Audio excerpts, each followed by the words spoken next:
байдаг. Орхон цогцлбор сургуулийн Монгол хэл уран зохиолын багш. Бидний үйл ажиллагаа бас нэг өөр нэг нэгнээсээ ялгаа биш. Монголын тамирчин таарсан марсан ингээл телевизээр ярьж сонсчод одоо харчлаа. Би нөлөө Москвадаас харж ирсэн. Москва жоохон тийм байхад хүний хэрэг биш юм шүү дээ. Морог төрөг хэрэг 1970 онд миний аав хийсэн үг. Манай тэгэл хоош. Ингээл нэг 9 орн байсан. Манай нэвтрүүлгийг хүлээж авч үзсэн.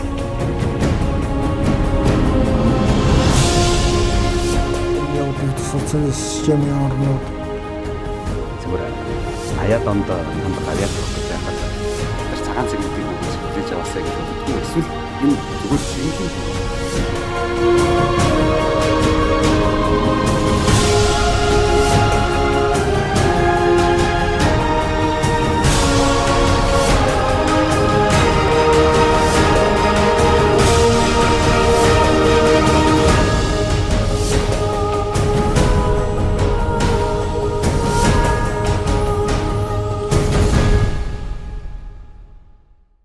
Сайн байцгаана үзэгчдээ та бүхэнд орой минь төргий.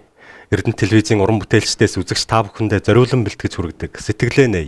Чин сэтгэлийн ярилцлагын энэ удаагийн дугаар эхэлж байна. Тэгэхээр энэ удаагийн дугаард оролцохоор бидний урилгыг хүлээн авч манай студид хүрэлцэн ирсэн эрхэм хүндтэй нэгэн зочныг үзэгч та бүхэндээ танилцуулахад таатай байна.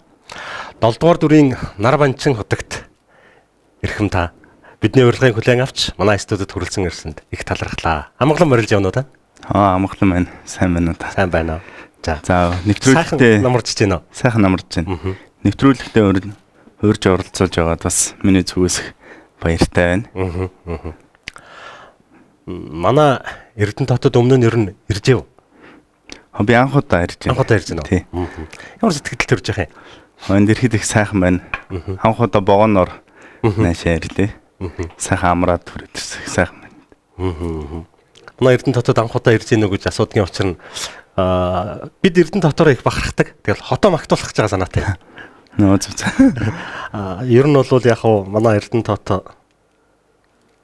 хот байгуулалт болоод энд оршин сууж байгаа амьдарч байгаа хүмүүс нь Монгол иргэний нэг загвар байх юмсан гэж хүсдэг учраас л хотоо магтуулах гэдэл ирсэн зочин болгоноос манай хот ямар байна, сайхан байна уу гэж асуудаг тийм юм.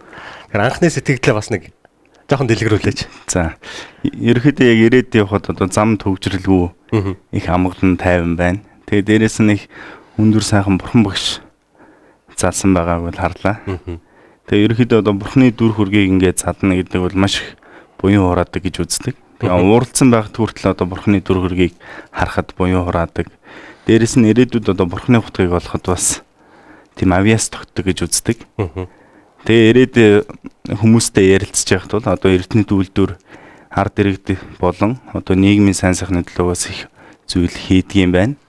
Ялангуяа одоо энэ коронавирустэй үед одоо өөр албан байгууллагууд бол одоо ажилчдаа цөөлөх, хасах, цалин хасах тиймэрхүү юм бол их болж байгаа. Тэгэхэд эрдэнэт үйлдвэрийн нэг жишээг бол одоо ажилчдаа цалингийн 10% нэмсэн гэд тгий сонслоо. Тэр бол бас надад сайхан санагдаж байна. Одоо энэ байгалийн баялагийг одоо ард түмэн түгээх, одоо нийгмийн сайн сайхны төлөө ингээд буянтай үйл хийж байгаа нь бол их сайхан санагдаж байна.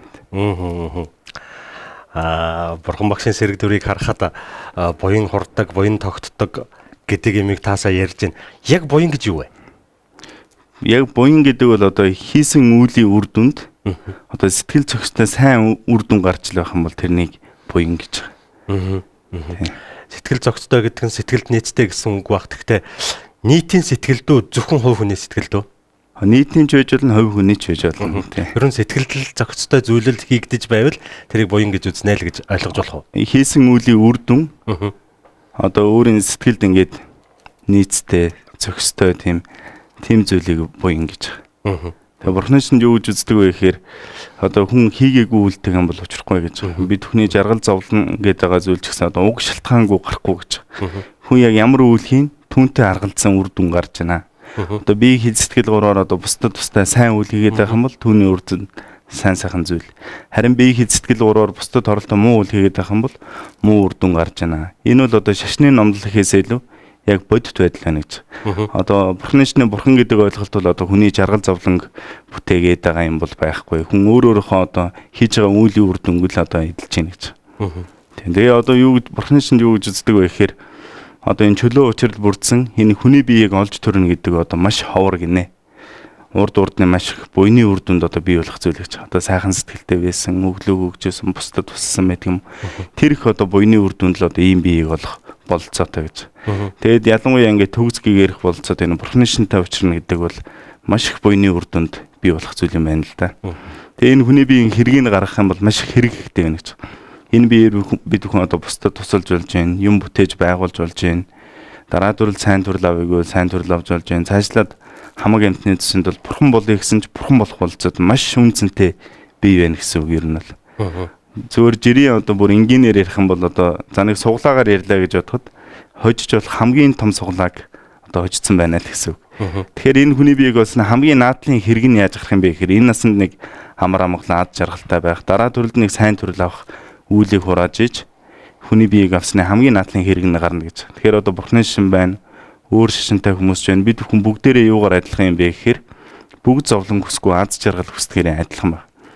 Тэр үсээд байгаа аз жаргалыг яаж мэдэрч ийн гэхээр одоо бие болон сэтгэл хоёроор мэдэрч ийн гэдэг. Бие амгалан гэдэг бол ерөнхийдөө яг 5 метрийн амгалан. Сэтгэлийн амгалан гэж бас байна. Тэгэхээр энэ хоёр амгалангийн аль нь илүү аз жаргал амар амгалан өгөөд байна. Тэрнийг бас ажиглан шинжилж үзэх хэрэгтэй гэдэг юм л да. Жишээ нь одоо 5 метрхүү гадна талд одоо улс орны хөгжил төвшилж байдаг юм уу, ажил төрөл хийх, одоо тэгээд нүдээр гоё юм харах, хамтаа ол идэх, дуртай дуу сонсох байдаг юм. Энэ 5 метрхүү хичнээн амгалан байгаад дотоод сэтгэлд одоо юмд санаа зовсон, эсвэл одоо өөр хүүхдийн санаа зовсон байдаг юм, айцтай, эсвэл уур шунал хатаархал тэргүүтийн буруу сэтгэл хүчтэй байх юм бол тэр 5 метрхүү амгалан мэдрээ жаргалтай байх болцоог байна гэж. Жишээ нь одоо нэг хамт олонтойгоо ч юм уу одоо дуртай дуу сонсох, хамтаа хоол идэх ингээд тав тухтай ингээд жаргалтай байлаа гэж бодё 5 метрхүү амгалан. Тэгэнгүүт одоо нэг таагүй мэдээ сонслоо гэхэд сэтгэл амгалангүй болж штэ тий.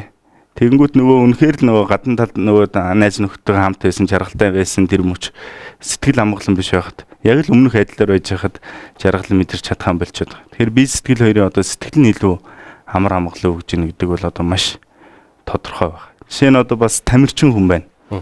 Одоо би тамирчин хүмүүстэй уулзаад ямар үед илүү аз жаргалтай байсан бэ гэдээ асуухад бол би яг амжилт гаргасан үедээ ялд байгуулсан үедээ их жаргалтай байсан юм а гэд хариулж л.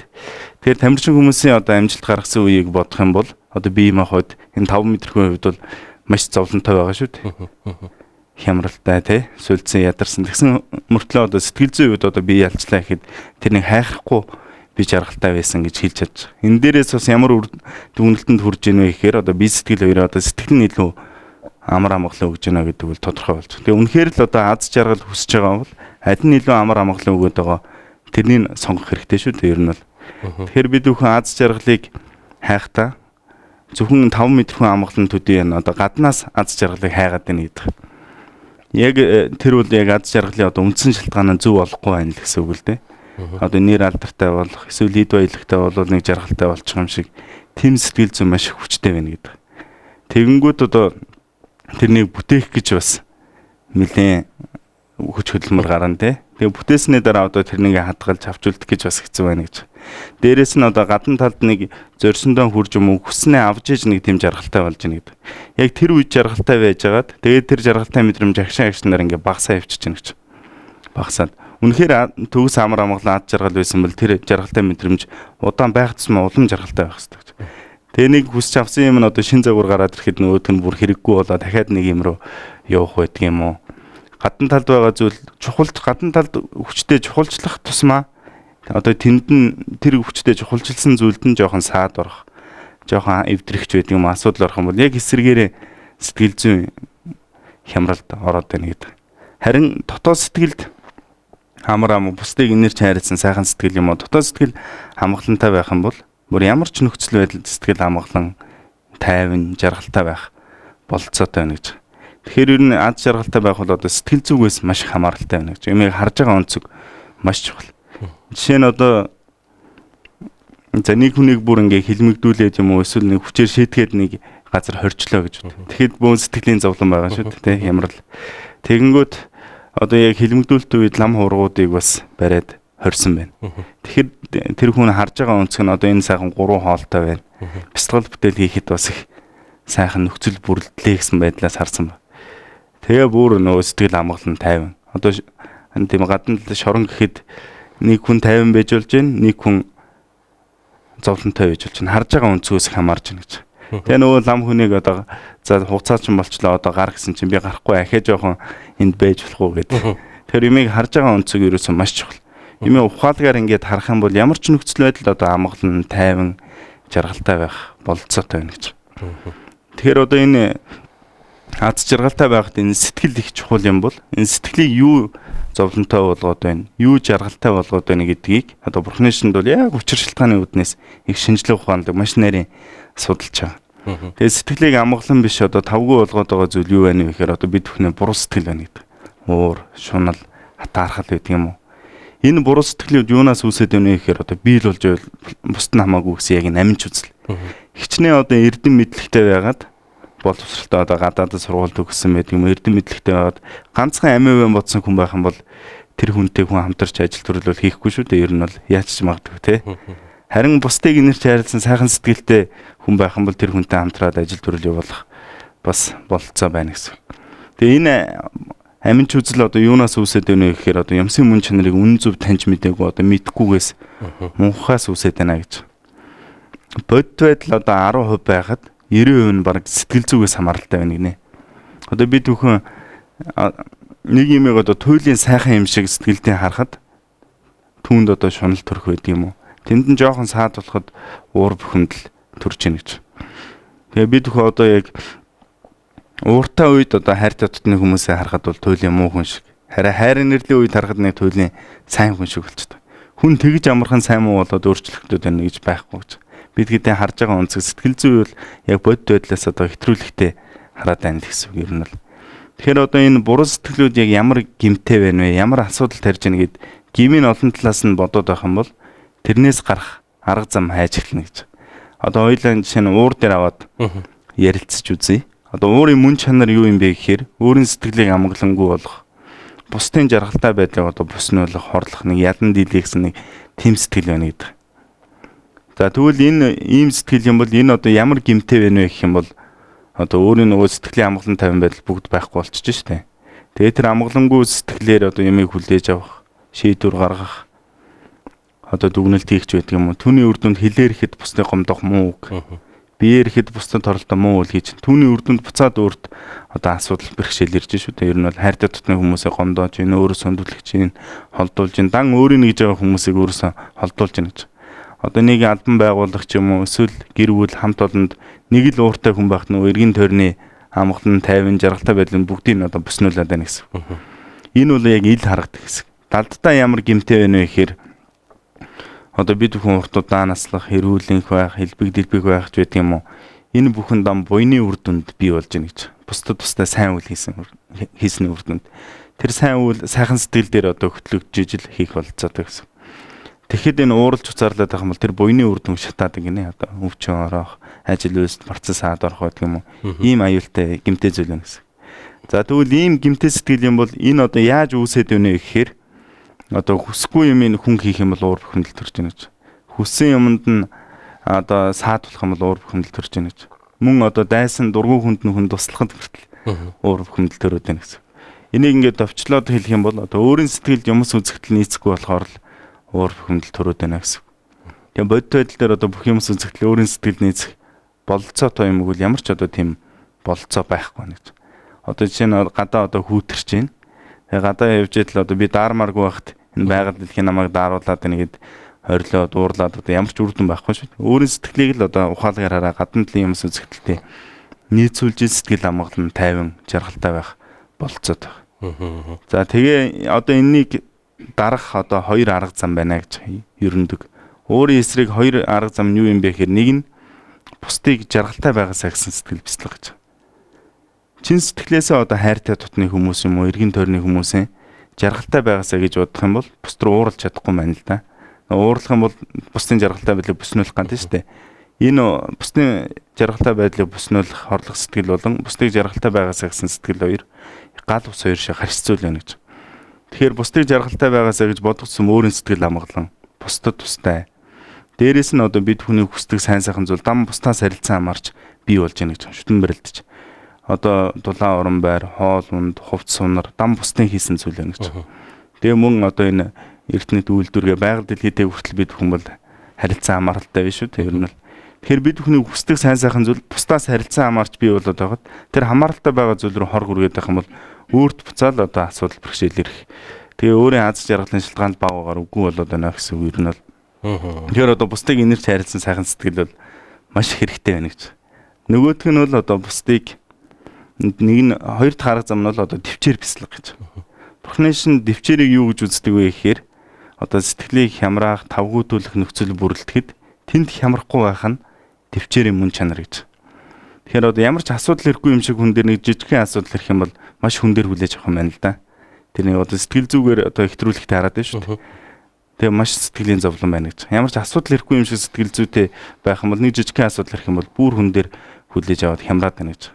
Харин зарим асуудал бэрхшээл бол одоо бурхан шүтэнд даврал одуулах, нүглэн амжлах, буян үйлдэх, сайн үйл хийх байдаг юм уу? Тэр үеийн үр дүнд бүр муу үйл жижигхэн одоо зүйлээр урах бас болцоотой байна гэж. Тэгэхээр одоо энэ жижигхэн зүйл асуудал юм шиг боловч энүүгээр бүр том үйл хаагдж байна да гэсэн сэтгэл зүгээр харах юм бол тэн дээр нэг хямрахгүй байна гэж. Одоо нэг хүн гадагшаа явах гээд тикет авсан байсан байна. Тэгээ онгоцноос онгоцроод бөө ууралсан. Одоо билетийн дэмий хүлчлээ одоо хэрэггүй болчлаа гэд. Тэгсэн чинь нөгөө онгоц нь сүрсэн баг. Зарим асуудал одоо ийм асуудал юм шиг боловч бүр том үйл хаагдах тохиолдол бас байдаг. Тэгэхээр жаргалтай байхаас илүү одоо энэ зовлонтой байх шалтгаан маш их байна гэдэг. Тэгэхээр энэ дээр жоохон зовлон хүлээж авах. Энэ зовлон хэрэгтэй шүү гэсэн талаас харах юм бол сэтгэл амгалан тайван байх бас бололцоод. Ямар ч хэрэггүй юм шиг талаас харах юм бол арай асуудалтай болчихдог. Одоо яг төвчээр бяцлахж байгаа лам хүмүүс бол хайртай тутны хүмүүс дээр төвчээр бяцлах бололцоогүй байна л да. Заавал сэтгэлийг хямраах нөхцөл бүрэлдэхэд тэнд хямрахгүй байх нь төвчээрийн мөн чанар байна шүү дээ ер нь бол. Тэгэхээр яг энэ төвчээр бяцлах гэж байгаа лам хүний өнцгөөс харах юм бол одоо дайсан, дургүйхэн, ховж ивш, хүмжилж байдаг юм уу? Ийм асуудал ирэхэд энэ хэрэгтэй талаас нь харж байгаа. Бүр баяртайгаар хүлээж авна. За ашгүй минь одоо л би ингээд сэтгэлийг хямраахгүй ингээд төвчээр бяцлах нөхцөл бүрэлдлээ дээ. Тэгээ ингээд ухаалгаар харах юм бол хэрэгтэй талаас харах юм бол тэн дээр хүн зовхгүй амгаланч байж болж байна ер нь бол. Тэгээ яг ингээд энэ бурхны шний сургаал намыг учир шалтгааны үүднээс ингээд нарийн судлах юм бол сэтгэл амгалан жаргалтай байх, цаашлаа бурхан болох маш нарийн арга зам байна. Тэгээ монголчууд бол одоо эцэг өвгдөөсөн бурхны шинтэй, бурхны шнийг ингээд дээдэлж ирсэн ард юм. Тэр бид хүн одоо дангаан сүсэг төдий биш. Учир шалтгааны үүднээс судлах юм бол маш хэрэгтэй арга зам байна. Одоо барууныхан, гадаадынхан одоо зөвхөн гадна талын хөгжил рүү их анхаарч исэн бол гадна талд хичнээн эд баялагтай, мөнгө дөрөхтэй, алдар нэртэй болоод дотоод сэтгэл амгалан бол биш бол жаргалтай байх бололцоогүй байна. Энэ сэтгэлийг амар амгалан болох арга зам юунд байна гэж хайгаад яг учир шалтгааны үүднээс хайгаад энэ бурхны шний энэ сургаал нам бол сэтгэлийг амар амгалан болох маш нарийн арга зам байна гэд бурхны шинд маш ихээр орж ав. Тэгэхэд одоо бид бүхэн эцэг өвгдөөс уламжилж ирсэн энэ шашин соёл бол маш одоо үнцэнтэй өв соёл тээж байгаа нь бол одоо тодорхой байна. Тэгэхээр энийг бид бүхэн бол одоо учир шалтгааны үүднээс одоо судалж мэдэх нь бол маш хэрэгтэй байна. Тэгэхээр бид бүхнийг шашин гэсэн нэр төдий ойлголт төдий байгаад тэгээд одоо янз янзын юм ярих энэ бол одоо жоохон буруу зүйл байгаа. Хүн ер нь ихээс төрөхөд өөрөө тэр ирээдүйд хийх гэм нүгэлтэйг хамт төрдөг. Би яагаад гэж асууж байгаа юм хэрэг. За ойлгох гэдэг бол одоо бас магадгүй ингээд бахардаад бухимдаад ингээд хийж байгаа үйл бах. Бүгд ихээс төрөөлөл үйлдэн шүү дээ. Тэр тийм учиртай юу? Ерөнхийдөө одоо бид бүхэн энэ орчлонд төрж өгöd байгаа бол одоо үйл нисманс ирэхэнд байна гэж. Юмсын мөн чанарыг одоо үнэн зөв таньж мэдээгүй ирэхээр үйл ураагаад одоо энэ хүний бие эднэр авч байгаа ч одоо үйл ирэхэнд байна гэж. Одоо энэ чинь жоохон зовлонгийн мөн чанарт зүсэх юм бол өвдөн шүү дээ. Тэгэхээр урдны хийсэн үйл ирэхээр л ингээд төрж аваад энэ орчлонд сансарт ингээд эргэлдээд байна гэж. Тэгээ гэгэрэлгээд байгаа бол одоо энэ үйл нисманс эрхийг хааж одоо юмсын мөн чанарыг үнэн зөв таньж мэдэж ухаараа тэр ухаарлаар одоо бусдад хорлоггүй ёс суртахуунтай явах. Тэгээд одоо энэ сансрын одоо ингээд хүрднээс гарах болцоо байна гэж. Тэгээ харин бод сэтгэл сайхан сэтгэлийг одоо бяцлагаад эцэст нь хүрэх юм бол одоо төгсгийг ирсэн бурхан болох болцоо. Юмсын мөн чанарыг үн зөв таньсан ухаарл бэлэг бэлгэн хоёрыг хослуулж иж одоо төгсгийг ирэх бололцоотой гэж. Сүнс гэж юу бий? Сүнс гэж байгаа. Сүнс одоо амтан амтан бүхэнд байна уу? Аль эсвэл тэр дундаа одоо ингээ юу гэдэг зөвхөн хүнд байна энэ төр гэд ялгаа байна уу? Ерөнхийдөө амтан бүхэнд байна гэж. Одоо бид бурхны шинж юу гэж үздэг вэ гэхээр одоо дараа төрөл байна гэж үзэж байгаа. Одоо шинжлэх ухаан ч гэсэн тэгж шүү дээ. Одоо физикийн шинжлэх ухаанд бол одоо энерги хүсдэж үгүй болохгүй гэж. Тэгээ хүн өхөнгүүт одоо тэгээд нөгөө энерги чинь байхгүй болохгүй гэсэн үг шүү дээ. Ер нь бол бид бүхний ухамсар төрхөөс өөх хүртэл ямар үйл хийсэн тэр үйлийг аваад дараа төрөл рүү явж гинэ гэж.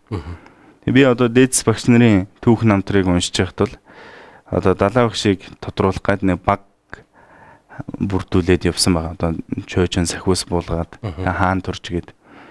Тэгэхэд одоо далаа багш нэг 3-4 настай жоохон байсан байна. Тэгэхэд өмнөх төрөлдөө хэрглэж исэн ирэх. Тэгээ өмнөх төрөлдөө нь одоо их ойрхон байсан лам хүнийг энгийн хувц өмсгөөд аваад утсан баг. Тэгээд очиход энэ миний ирэх байна гэж шууд ирэхин таниад. Тэгээд энэ хүнийг таних уу гэд нөгөө энгийн хувц өмсгцэн лам хүнийг харсан чинь наадах чинь тэр хийдэнд лам байна гэд шууд хэлсэн баг. Ерөнхийдөө өмнөх төрлөө сансан одоо утга товилгаад гэлтгүү энгийн тохиолдол маш олон байгаа юм. Догшин утгатын сахиус гэдэг кинон дээр. Тийм. 10 жаа утгатыг тодруулж байгаа байна тийм ээ. Тийм. Гончиг ламтаа энэ миний маршоо гэж хэлж яддаг санаж байна.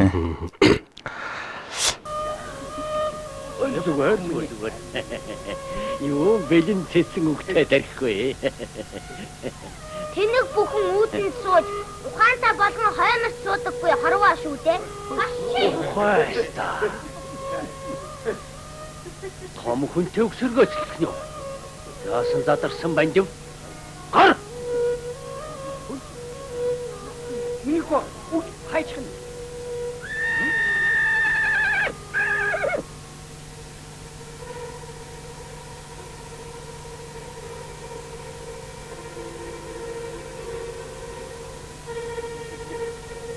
Та хүний маар унжирчаад хоймос битгий ханхал.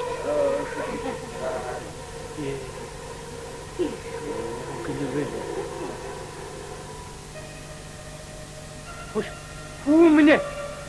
Миний хөө ингэж болдоггүй юм. Миний хөө.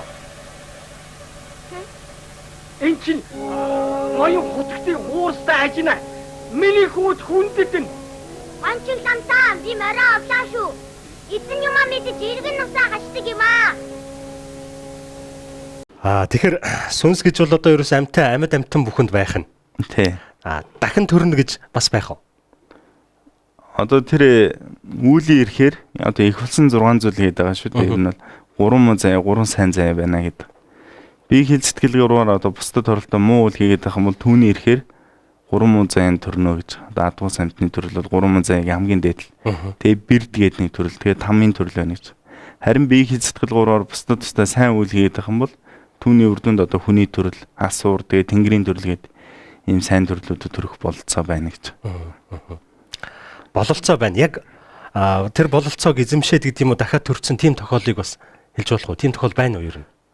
Төрөний хэлсэн жишээ нөө далаа багшийн жишээ байна шүү дээ. Тэрийг тэгээ өмнөх төрлөө санаж байна. Тэгээ өмнөх төрлийнхөө эцэг эхийг таних, өмнө юу хийжсэнаа таньж байгаа маш олон тохиолдол байгаа хүмүүс. Энэ зөвхөн одоо тэр хотог товилгаадын тавилан дээр байна уу? Эсвэл одоо ердийн одоо бидний шиг хүмүүст бас байх уу? Байна. Байх уу? Байна. Тэгэд бид дээр нэг гадаад охин 8 настай байхдаа хөөрхөн цаг усаар бурхан болсон байна. Тэгээ дараа төрөлдөө төрөөд тэгээ өмнөх төрлийнхөө одоо эцэг их гэр орон бүх юмыг сансан байна. Тэгээ энэ одоо ерөнхийдөө нөө тэр хүүхдийн эцэг энэ одоо юу яриад байна? Энэ одоо сэтгцэн юм байна уугүй юу гэдэг. Тэгээд хүмүүс дээр очиход энэ хүүхдээ одоо оюухан бол хэрүүс харуул байна.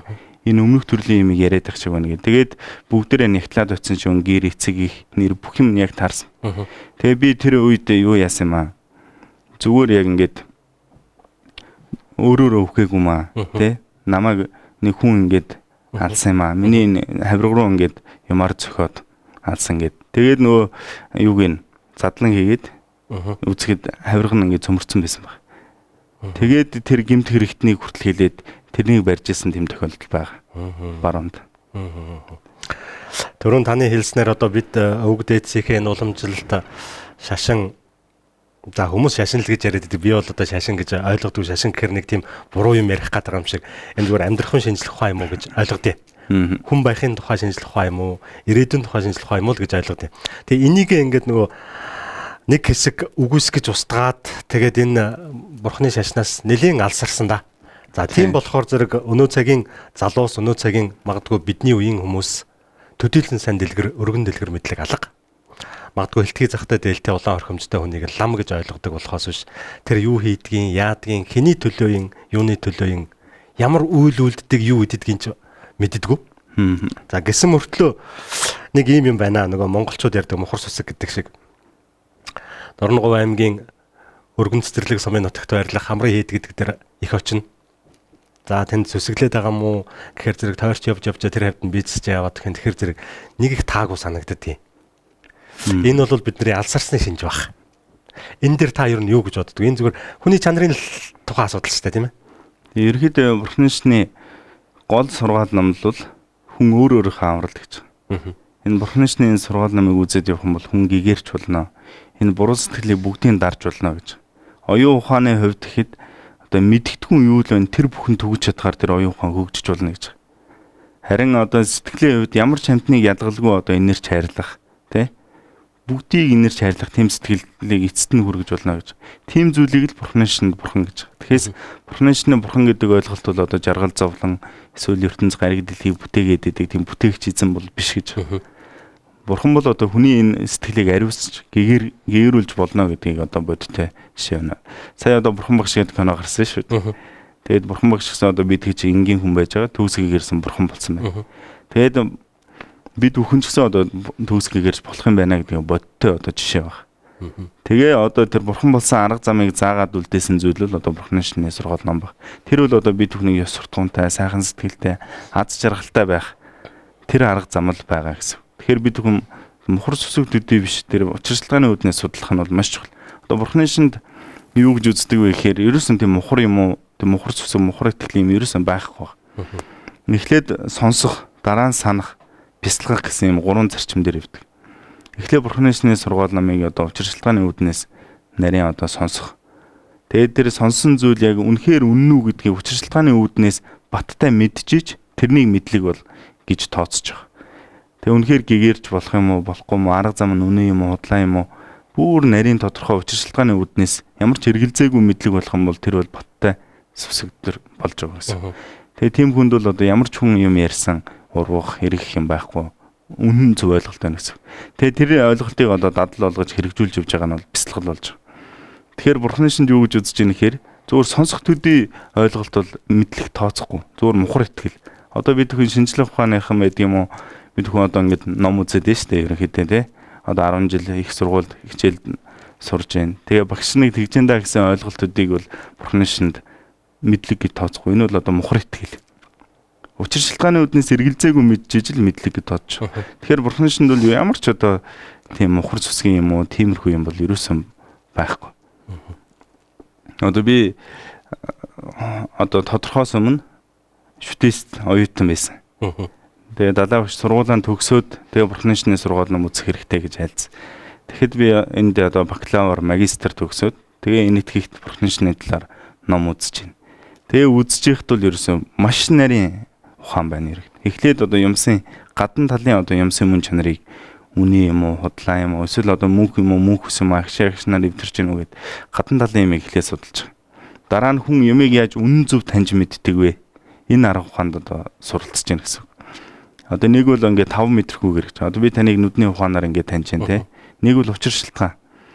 Одоо уулын цаана утаа гарч байгаа юм бол утаа байгаа бол тэнд гал байх болцоо гэдэг. Тэгээд харин бясалгал бүтээл ингээд нарийн хийгээд төвлөрөх бясалгал эднэр сайжраад байх юм бол илт мэдлэгээд тийм одоо илт мэдл төрөх болцоод юмыг одоо шууд харах, өнгөрсөн одоо ирээдүйг харах тийм болцоо байна хүний далд ухамсарт. Далд ухамсараас одоо мэдээлэл орж ирдэг юм байна л да. Бид бүхэн одоо нэг юм удаан төвлөрч чадахгүй шүү дээ.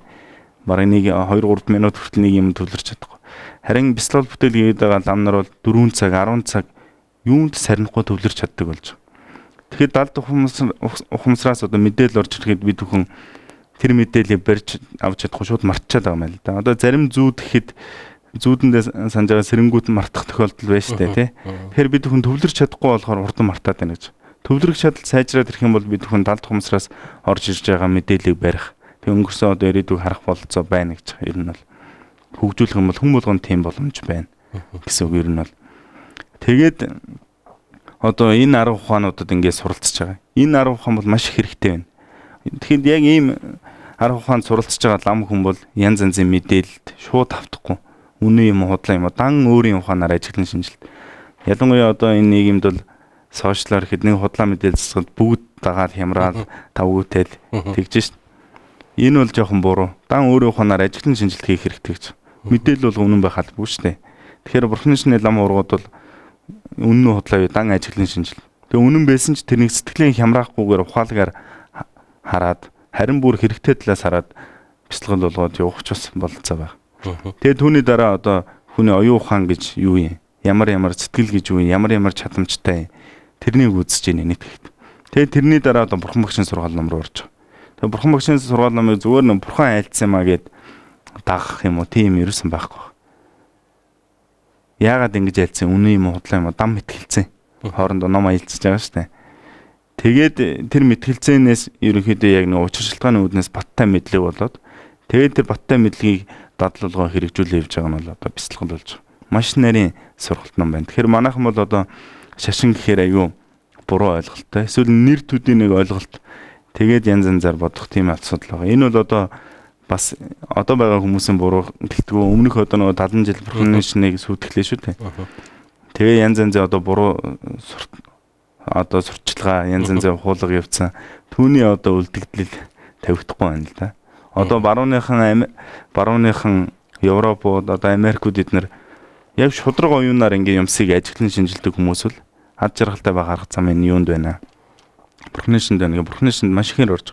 Одоо дэлхийн бүр том тэрбум тунгууд хүртэл хичнээн эд ойлогтой болж жаргалтай байж чаддгүй. Тэгээд энэ нөө ухаантай хүмүүс яг учир шалтгааны үүднээс үнэн зөв арга зам юунд байна гэд хайсараад бурхны шинд одоо маш ихээр орж байгаа юм. Эд ойлог элбэг байгаад хөрөнгөчнээ ариун байх тусмаа зовлон их байт юм шүү.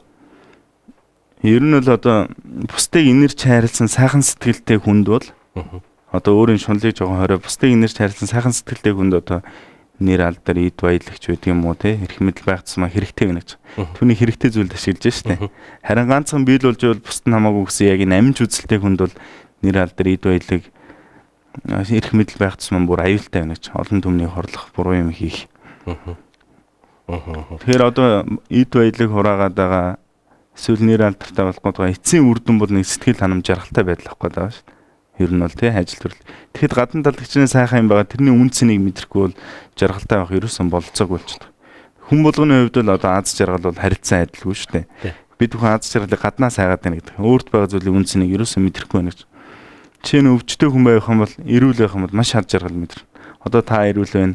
Энэ байдлыг мэдрэх юм бол өвчтөе хүн эрүүл байгаа юм шиг тийм ч аз жаргал мэдрэх болцоо байна гэсэн үг нь л. Тэгэхэд бид хүн тэр байдлын үнцнийг мэдрэхгүй сэтгэл ерөөсө гаднаас л нэг аз жаргал олчих юм шиг нэг юмыг бүтээжүүлэх жаргалтай болох юм шиг тийм сэтгэл зүй байна гэдэг. Энэ бол ерөнхийдөө солонгоны хойноос хөөцөлтөд байгаатай ямар ч ялгаагүй зүйл болж байна. Сэтгэл зүйн хөгжил одоо материалын тал ер нь баг сэтгэлийн хөгжил нь арай илүү байж иж жаргалтай байх болцоотой.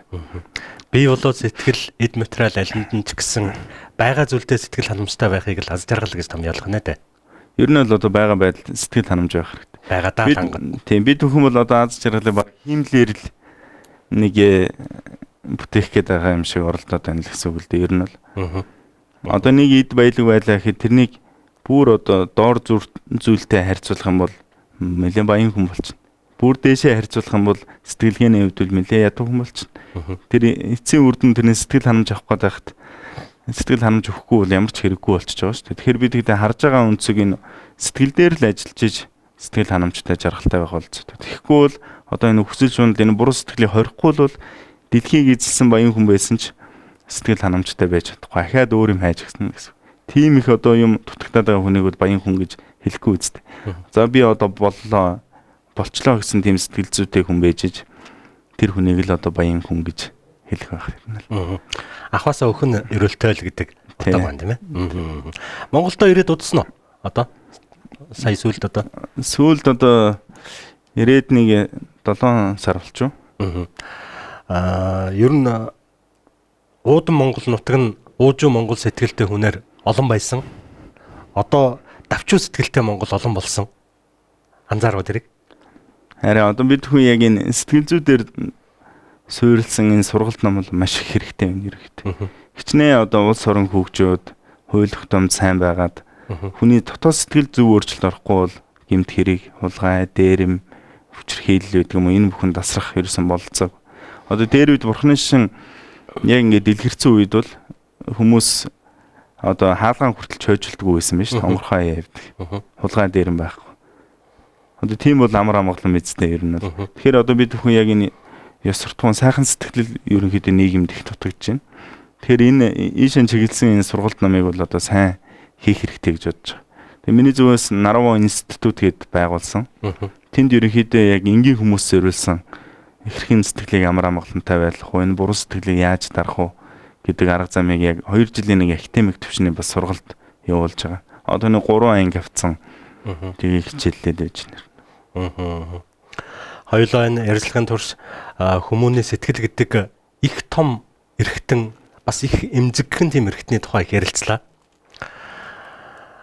Энэ насанд хүмүүн гэдэг энэ амтан хамгийн их чухалчлан эрхэмлэгчтэй зүйл бол сэтгэл юм байна гэж ойлголоо, тийм үү? Тийм зөв. Боловсрал, ухамсар гэдэг нэг хоёр зүйлийг хүмүүс нэгтгэж яриад идэв. Та энэ дээр юу гэж боддог вэ? Ерөнхийдөө боловсрал бол жинхэнэ одоо гүн ухааны их юм уу нарийн боловсрал бол энэ сэтгэл рүү чиглэсэн амар амгалан болох аз жаргалтай байх боловсрал байж ижил жинхэнэ зөв боловсрал болохоор байгаа. Одоо бид хүн яг хүүхдүүдийн уг нь багаас нь одоо шашнаас ангид ёс суртахуун байдаг юм уу? Ерөнхийдөө багаас нь ёс суртахуунтай сайхан сэтгэлтэй зөв хүн болгож хүмүүжүүлэх тэр тал дээр л анхаарах хэрэгтэй. Одоо боловсролын систем бол яг одоо бүрэн хангалтгүй байна гэсэн үг л дээ. Бид бүхэн хичнээн одоо ертөнцийн янз янзын боловсрал эзэмшээд тэгээд сэтгэл амгалан биш байх юм бол бас хэрэг байхгүй шүү дээ ер нь. Монголчууд өөрсдийгөө их дээд төрлийн дээд заяаны гэж ярьдаг. Бас тэгж боддог ч хүмүүс олон байгаа. За тийм ч утгаараа магадгүй энэ их газрын зүрхэн дээр Азийн цээжинд оршдог байх. ертөнцийн хүн бүхний үздэггүй дөрвөн улирлыг үзээд хүн бүхний үздэггүй аз жаргалыг үзэж эдэлдэг байх. Тэгвэл Монгол хүн өнөөдөр таны саяын ярьж байгаа шиг урдын монгол шиг биш болсон. Өмсдөг хувцас иддэг хоол, авиралдаг авираасаа ахуулаад бүх юм өөр болсон. Уг нь Монгол монголоороо байвал их зүгээр байгаа юм. Ингийн тулд яах ёстой? Яг монголчууд бол их язгуур өндөртэй, их тийм буянтай ард түмэн. Одоо дээр үед одоо энэ бурхны шний их хүлэгний шин гэж байгаа. Хамаг амьтны төсөнд тулд би бурхан болё. Хамаг амьтны туслахын тулд би бурхан болё гэсэн сэтлэр явж байгаа. Их хүлэгний шин. Одоо ийм номтой учрна гэдэг бол ерөөсөө нөө зүү төш байгаас гэмээр маш их буйны үр дүнд ийм шалтгаан нөхцөл бүрдэх юм байна л да. Одоо уг шалтгаангүй ямар нэг юм бүтэхгүй шүү дээ. Ер нь л тэгэхэд Монголд одоо дээр үеэс ингээд бурхны шин ялангуяа их хүлэгний шин тэгээд тарины одоо ном эднэр их дэлгэрсэн байна.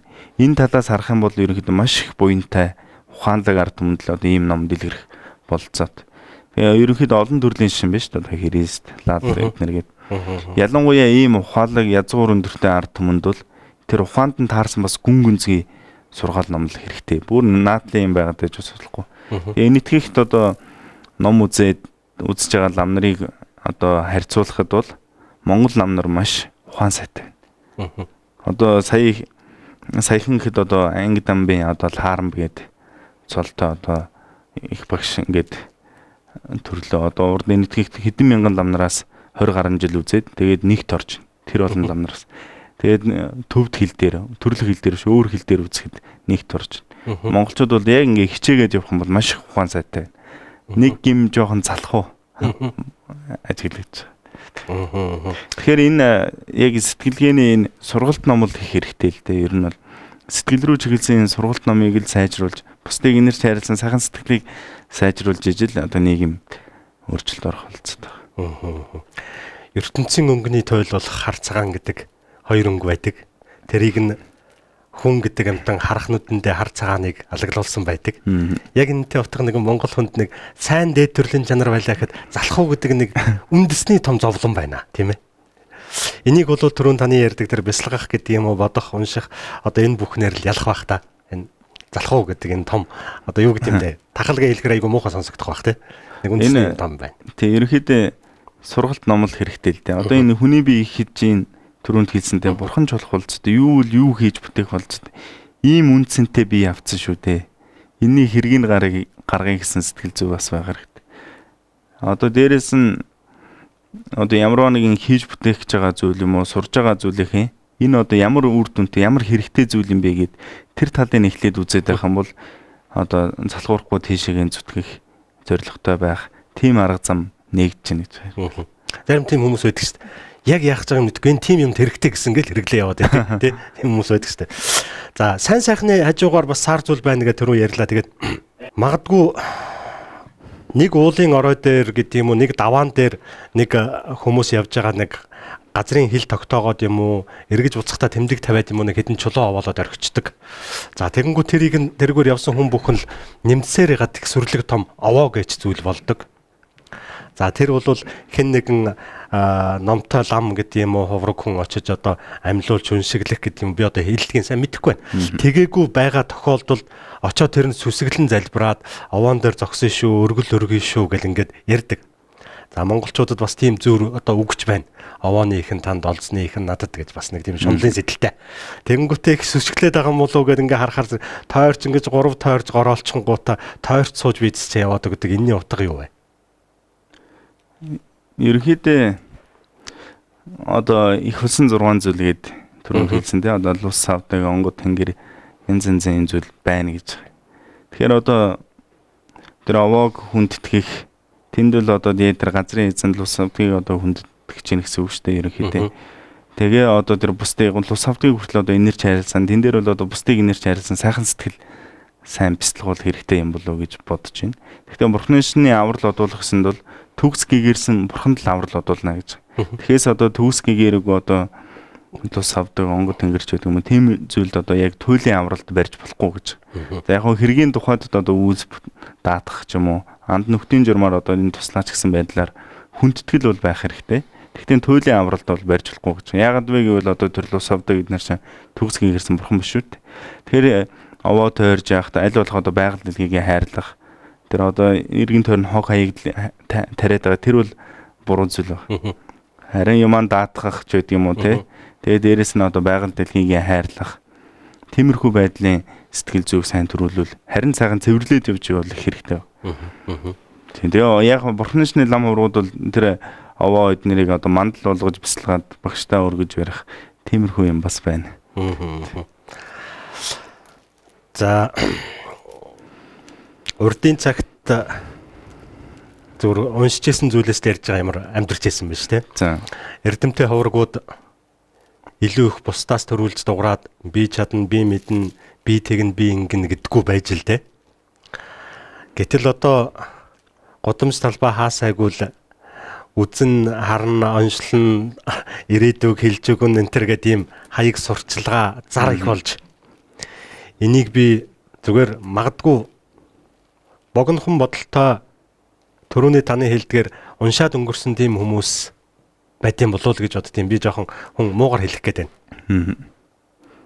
Ерөнхийдөө одоо мэрэг төлөг одоо байх болцоотой зүйл. Одоо яг жинхэнэ одоо он ширдэм гэх юм бол нөгөө төвлөрөх бяцлал эднэрийг хийж нэг юм дээр 4 цаг тэрнээс илүү цаг бяцлагж ярьдаг болж жинхэнэ илт мэдэл төрнө. Тэр үед бол одоо жинхэнэ өнгөрсөн одоо ирээдүг бодтой харах болцоод. Тийм эрдэм олоогүй хүмүүс л одоо нэг онгод тэнгэрч байдаг юм уу? Эсвэл нэг сахиу шүтэнч байдаг юм уу? Янз янзын юмтай холбогдоод хэлэх тохиолдол байгаа ер нь бол тэр бол болцоод байна. Тэгвэл одоо тэр хэлж байгаа зүйл зөв зүйл хэлж гин үү, буруу зүйл хэлж гин үү гэдгийг бас ажиглан шинжлэх хэрэгтэй. Одоо мэрэг төлөгч юм уу? Одоо шид бүтээл эднэр бол яг туйлын гол аврал бол биш. Бурхны шний хамгийн гол аврал юу вэ гэхээр зовлонгийн шалтгаан болсон энэ буруу сэтгэлийг дарах арга ухаанд суралцж ижил гол аврагдах болцоотой.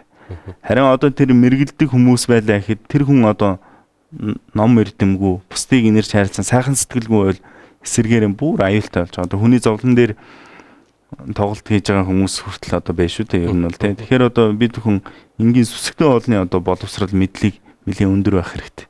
Сайн судлах хэрэгтэй.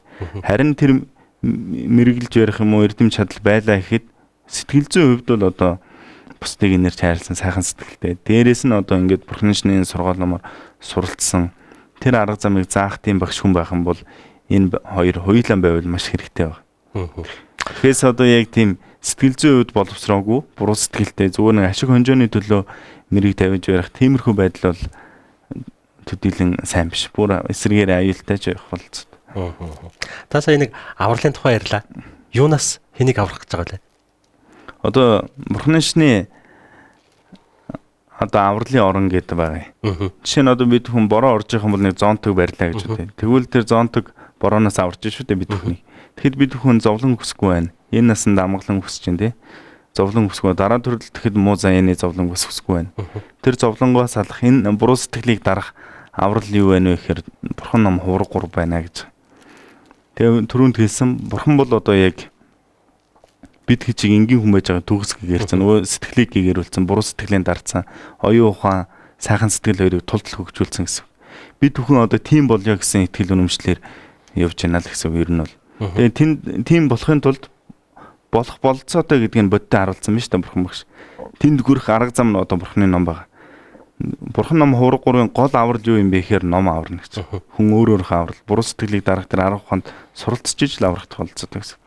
Тэгээд лам хуврагууд бол одоо тэр авралын оронд багтж байгаа нь бол нэлээд дээд түвшинд хүрсэн лам хуврагууд бол багтж байгаа. Тэгээ одоо энэ Бурхны шний сургаал номыг судлаад хэрэгжүүлээд ингээд сэтгэлийг амар амгалан байлгаж болж байна. Ингээд ад жаргалтай байж болж байна гэдгийг үлгэр жишээ харуулад тэгээ хөтөлж ийн гэсэн үг ер нь бол. Тэгээ Бурхан ном хувраг гур бол яг зовлонгоо салъя төгс гэгэрий гэж байгаа хүмүүсийн бол авралын орон баг. Жирийн ардуудын дунд байнгын яригчээдэг нэг зүйл нь тамд яваажин гэдэг хоёр зүйлийн тухай ярьдаг. Энэ яг байт юм уу? Яг бид хэдий яг энэ ертөнц шиг ийм байх болцоогүй. Жишээ нь одоо хүн хийгээгүй үйлтэйгээ учрахгүй гэж байгаа шүү дээ ер нь бол тий. Үнэхээр одоо тийм хэрцгий муу тэгээд хийсэн бол тэр хийсэн үйлийнхаа үр дүн бас эдлэхээс өөр аргагүй шүү дээ ер нь бол. Тэгэхээр яг энэ үлийн үр талаас бодох юм бол үнэхээр муу үйл хийсэн бол одоо тэр халуун хүдний зовлон гэдэг шиг тийм зовлон амсах үйл хураацсан л бол бас хураахаас эдлэхээс өөр аргагүй л байгаа юм л да. За их баярлалаа. Тэгэхээр одоо нэг зүйлийг маш их чухалчлан асуухыг хүсэж байна. Та бид хоёрын ярилцлаганд дээд төрлийг олох гэдэг юм уу? Тэр дараа төрлдөө сайн сайхан газар очих, магадгүй эргээд хүн болох, за бүр одоо дахиад халуун бүлдээ хүн болж төрөх тухайд. Ингийн тулд хүн мэдээ сэтгэлээ инхрийлвчтэй юм байна. Сая таны ярианд нөгөө нэлээд дээд зэрэглийн ламнарал тийшээ одоо хүрэх боломжтой юм шиг би ойлголоо. Жирийн одоо би одоо яавал дахиад дээд төрлийг олж болох юм? Гүү. Тэр нөгөө авралын оронд багтж байгаа нь бол одоо нөгөө бод сэтгэл хоосон чанар одоо нэлийн дээд түвшинд хүрсэн хүн гэсэн утгаар хийсэн. Тий. Тэгэхээр одоо бид хүн дараа төрлөө сайн төрөл авъя гэх юм бол одоо хийж байгаа үүлэндээ их хянамгаа байх хэрэгтэй.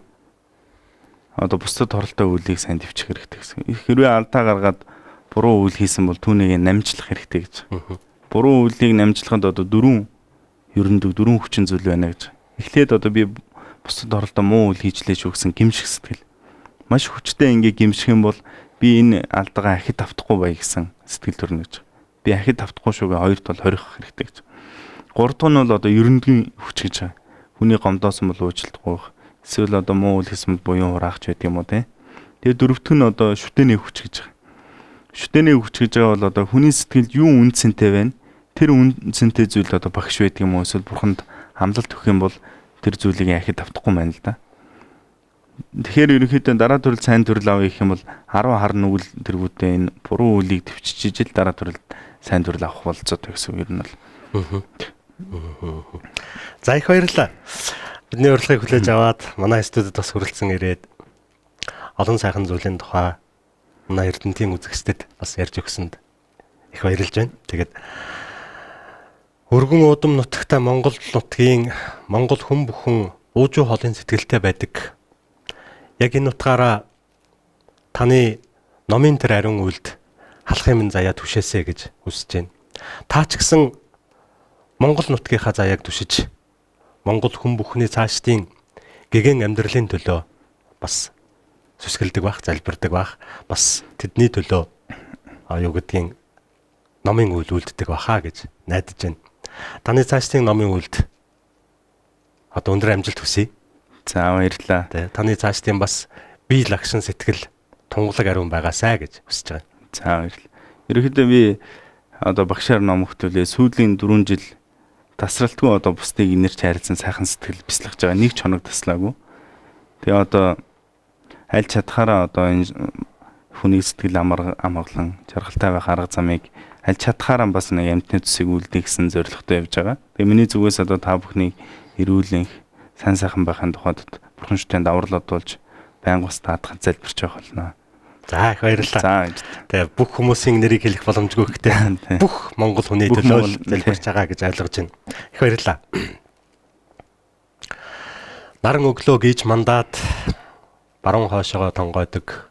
Энийг хүний амьдралын нэг өдөр гэж нэрлэдэг. Энэ нар мандсан өдөр шиг хүн бүхний сэтгэл гэрэлтэй гэгээтэй байгаасаа гэж хүсэж байгаа юм. Хүн бүхэн энэ насныхан амьдрал нь ямхаас алд хүртлийн хэмжээтэй байлаач гэсэн сэтгэл гэдэг нандин эрхтнийг инхрийлвэштэй гэдэг тухай үзэгч та бүхэн сая сонссон баг.